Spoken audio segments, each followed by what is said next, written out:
Hello everyone and welcome back to Skyblock News. I'm your host Derailious and today we'll be covering the Skyblock 0.20.1 update, which includes a ton of features. Without any further ado though, let's launch right into this.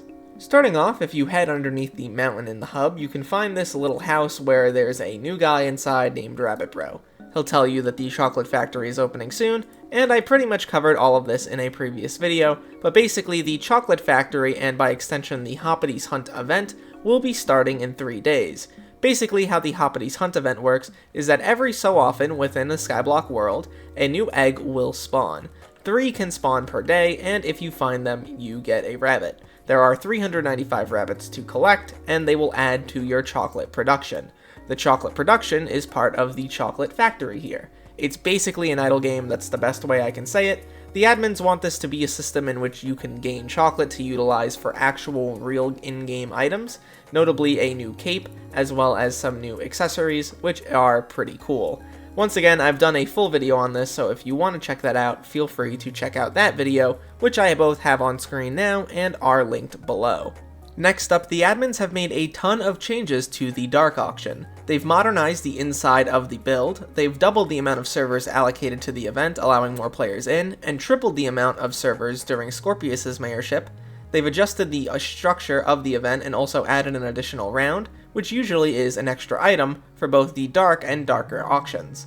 They've also adjusted the weights of some of the items in the loot table, doubling the weight of the Ender and Wither artifact, also quintupling the weight of the dark purple dye, and there are 2 new items, the Magic 8 Ball and Sirius's personal phone number, both of which I've talked about previously and are shown on screen now.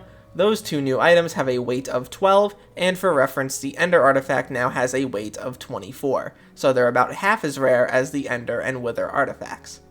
Next up, we have a ton of changes to the Glacite Tunnels update. The first one I want to go over is this new guy here called the Cold Enjoyer. He explains how the cold mechanic works within the tunnels and the mineshaft, which I think is pretty cool.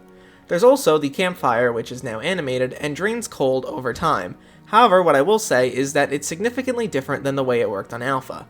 On Alpha, you really had to be here for about 10 to 15 to even 20 seconds draining your cold, but you can go from 75 or 80 cold down to 0 in effectively no time at all, which I think is a great change. Next up, there's a new Mineshaft Pity system for people who were going on dry streaks where they weren't getting mineshafts at all, and I really like it. Basically, when mining a block capable of spawning a mineshaft, an invisible counter is now stored on the player. The value of this counter determines how likely a player is to get a mineshaft. This counter starts at 2000, meaning the player has a 1 in 2000 chance of spawning a mineshaft, and every time the player mines a block, their chance of spawning a mineshaft increases depending on the quality of the block broken. So, gemstones, glacite, umber, and tungsten have a quality of 4, mithril has a quality of 2, and titanium has a quality of 8. The quality of the block mined is subtracted from your current counter. So basically, if you have a counter of 1 in 2000, breaking a mithril block will make it 1 in 1998. Breaking a titanium block after this will further improve it to 1 in 1990. This counter will continue to go down with each block break until you either enter or spawn a mineshaft, which will cause it to reset back to 1 in 2000. This makes me wonder if Hardstone can still spawn mineshafts at all, but I don't think so based on the new quality system. Regardless, I think this is an excellent change, and I really do appreciate them adding a pity system for the mineshafts. There are also some other pretty interesting changes that weren't previously on Alpha. They adjusted the maximum party size that can warp into a Glacite mineshaft from 8 to 4. They've also made it so that the frozen corpses give a base amount of Glacite powder and Heart of the Mountain XP when looted. Lapis gives you 500 powder and 100 Heart of the Mountain XP, Tungsten and Umber give you 5,000 powder and 1,000 Heart of the Mountain XP, and Vanguard corpses give you 25,000 powder and 5,000 Heart of the Mountain XP, which is pretty cool. They've also made things generally a bit more readable, adjusted some lore, and also made some recipes more obvious. The Vanguard Corpse loot table has also been completely revamped as part of this update, and the biggest change is that the Shattered Locket went from around a 1 in 282 drop to 1 in 127. This is an excellent change that really makes this item a lot more feasible for the average player. Excellent job, admins. Also, the full loot table is on the right side of my screen, so be sure to analyze it to your heart's content. In terms of final important changes, the admins have improved a bunch of the forge times, buffed a few forge items, and also made it so you can get up to 5 scrap per mineshaft you do.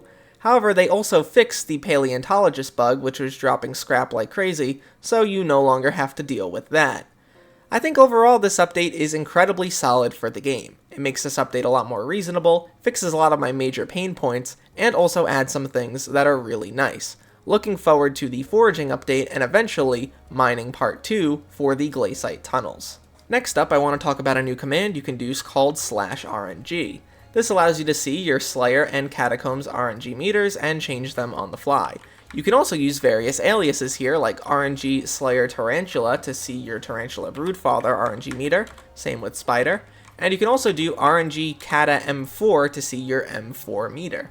This is going to be really cool for players who want to just quickly go between menus. I imagine a few people are going to set this up so where they can just click and then boom, it's done.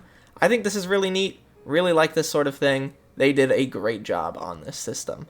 Next up, we're in the end because the admins have fixed being able to skip certain phases of Slayer bosses by dealing too much damage. The player's damage is capped at the amount of damage it would take to activate the next phase. Players can still get between phases in one damage hit, but they cannot skip past them anymore. I think this one's pretty interesting. It was a long time coming.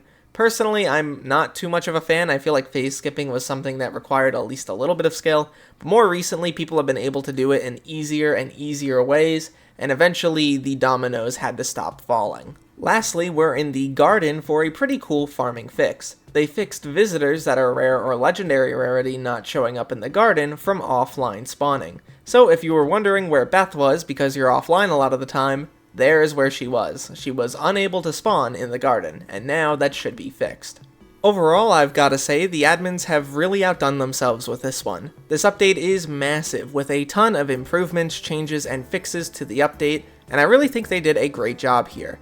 The Hypixel Chocolate Factory stuff isn't even out yet, and this already feels slightly overwhelming. On top of that, they took a lot of feedback when it comes to things like the Bal Pet and the commission regarding the crystals, and they decided not to go through with those changes, which, props to them.